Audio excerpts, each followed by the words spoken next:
Dans le cadre de la formation à distance, voici un petit descriptif rapide de l'application en ligne Analog Filter Wizard proposée par le constructeur Analog Device et qui permet d'effectuer la synthèse de filtres analogiques à base d'ampli-op et de composants de type résistance condensateur. Alors cette application est bien évidemment gratuite et permet d'obtenir en quelques clics un schéma de réalisation avec les valeurs de composants. Alors la démarche de conception est décomposée en 3 parties principales, accessibles avec les onglets supérieurs. Filter type va nous permettre d'indiquer le type de filtre, donc passe-bas, ou passe-haut, ou passe-bande. Specification va nous permettre de définir ici le gabarit du filtre et de choisir la fonction d'approximation avec l'ordre correspondant.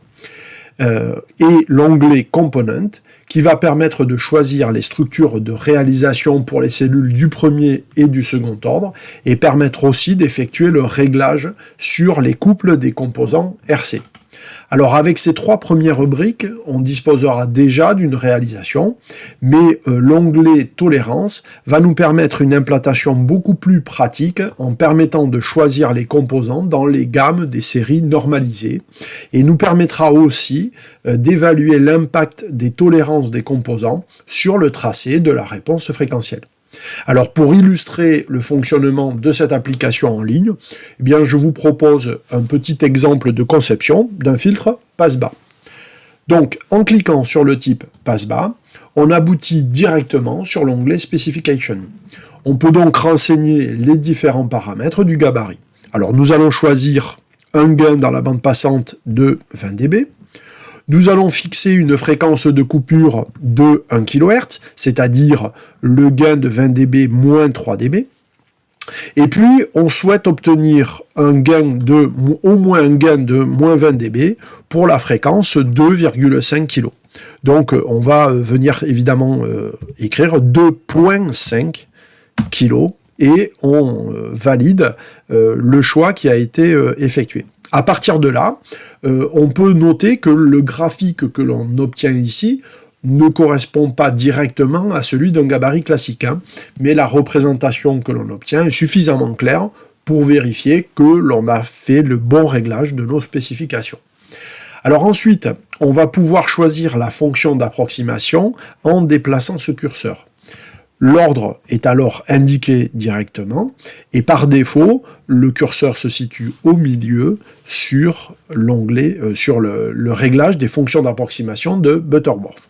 Si l'on déplace complètement à gauche, on va obtenir une fonction d'approximation de Chebyshev avec une ondulation de 3 dB et on obtient évidemment un ordre de filtre inférieur ici. Et si on se déplace complètement à droite, alors ici il s'agit de la fonction d'approximation de Bessel qui présente des atténuations relativement moyennes, ce qui implique un ordre beaucoup plus élevé, ici un ordre 5, mais qui possède l'avantage d'avoir des filtres à phase linéaire. Alors pour notre exemple, on va conserver la fonction de Butterworth, donc en revenant avec le curseur sur la position centrale. On peut alors voir la décomposition de ce filtre en cellules du second ordre et du premier ordre en choisissant dans la partie View ici la ligne Stage. Et donc on retrouve bien le résultat attendu, à savoir une décomposition d'un filtre passe-bas du premier ordre et un filtre passe-bas du second ordre.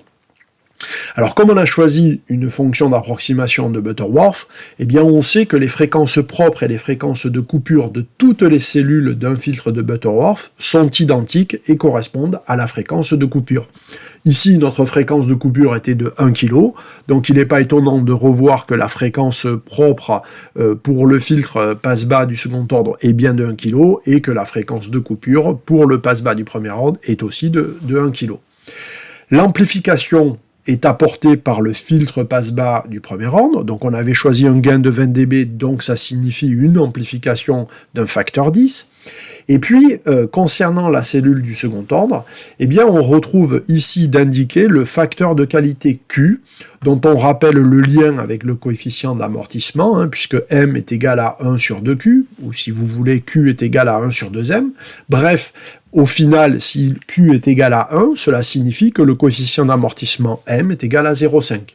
Et si l'on regarde de plus près les polynômes de Butterworth, notamment du troisième ordre, eh bien on va retrouver ce même résultat. Donc ça permet de justifier le bon réglage, ici la bonne décomposition de cette réponse de Butterworth, de ces fonctions d'approximation de Butterworth sur ces paramètres, donc c'est relativement utile comme vue. Alors maintenant on peut cliquer dans l'onglet Component. Donc là, la vue proposée correspond directement à un circuit avec des choix qui est effectué par le logiciel automatiquement. Alors, il ne s'agit pas forcément d'une réalisation qui peut convenir à nos choix, mais qui répond à des optimisations propres au constructeur. Alors, ces optimisations peuvent être portées par exemple sur une faible consommation, sur une dynamique beaucoup plus importante en termes de tension, ou alors sur un filtre qui possède un bruit le plus faible possible. En fait, ces optimisations ne sont pas forcément tout le temps utiles et on peut, si l'on souhaite, choisir nous-mêmes les structures et la façon dont on va choisir les composants. Donc on va cliquer sur « I want to choose ». Donc ici, on se retrouve avec un menu supplémentaire dans lequel on peut sélectionner les étages A ou les étages B. Donc l'étage A correspond en fait au filtre passe-bas du premier ordre et à l'amplification, puisqu'on reconnaît ici un montage amplificateur non inverseur. Et puis l'étage B correspond ici à la cellule passe-bas du second ordre. Alors, en revenant sur l'étage A, on peut choisir, en déplaçant le curseur ici, l'équilibre entre la valeur de R et la valeur de C. C'est-à-dire on peut choisir une résistance plus grande et un condensateur plus petit, ou vice-versa. Alors cela permet, notamment en utilisant les touches du clavier, les touches de déplacement, ça permet en fait de choisir déjà des valeurs de condensateur qui peuvent se rapprocher des séries normalisées. Par exemple ici 4,7 nanofarad. De la même façon, on peut faire cet ajustement sur, évidemment, les valeurs de gain les valeurs de résistance pour le gain. Donc, par exemple, on peut diminuer en choisissant, par exemple, ici, une résistance la plus petite de, là, on voit 3 kg, et là, 27 kg, qui seraient des séries normalisées conventionnelles. Alors, à noter que pour cet étage du premier ordre, la seule implantation possible, c'est cette réalisation avec un filtre passe-bas RC et un buffer, c'est-à-dire en fait un amplificateur.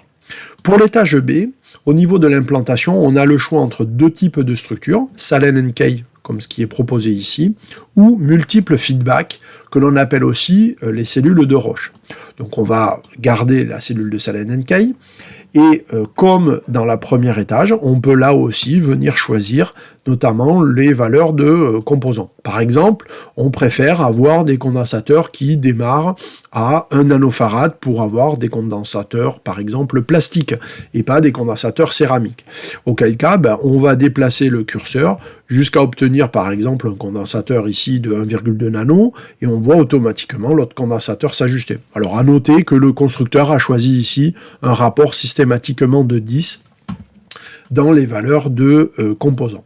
Donc une fois ces choix établis, on peut maintenant placer sur l'onglet tolérance. Donc sur l'onglet tolérance, évidemment, on va de nouveau regarder le circuit qui nous est proposé et on va venir ici sélectionner le choix des séries pour les capacités. Donc classiquement E12, pour les résistances, on peut préférer la série E24, ce qui nous permet d'obtenir les valeurs normalisées classiques, conventionnelles, que l'on retrouve classiquement dans les magasins d'électronique. On peut bien évidemment, là aussi, regarder l'influence sur la tolérance des composants. Donc par exemple, sélectionner une capacité avec une tolérance de 10%, des résistances avec des tolérances classiques de 5%, et là, on va demander de tracer la réponse fréquentielle de notre filtre pour voir l'influence de la tolérance sur le respect ou non, évidemment, du gabarit. Alors, l'application, elle va permettre de proposer d'autres options possibles, hein. Vous avez ici cet onglet Next Step qui vous permet par exemple de sauvegarder l'ensemble des fichiers donc de simulation, la liste du matériel, ainsi que les différentes réponses fréquentielles voire temporelles. Vous pouvez bien évidemment sauvegarder votre réalisation complète et la partager sur les réseaux. Donc une application très utile, très facile à utiliser et que je vous recommande dans le cadre de la réalisation de filtres analogiques à base d'ampli-op et de composants résistance et condensateur. Merci pour votre attention.